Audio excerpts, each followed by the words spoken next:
Okay, well, this is meant to be a fun example and a helpful example. And I don't mean to be disrespectful in any way.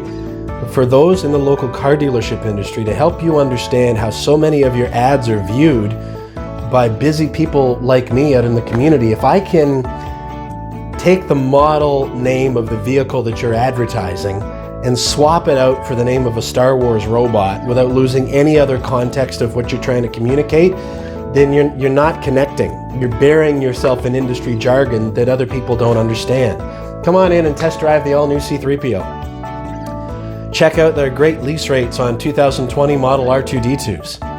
You'll love the award-winning design and the innovative engineering of the all-new BB-8. It's just, whatever the model name of the vehicle is that you're talking about, I know that you know what it is, and the other people in your industry know what it is, and maybe even the people who have interacted with your store or your brand in general, they might have some context, but the rest of us, there's a really good chance that we have absolutely no idea what you're talking about, because we're busy.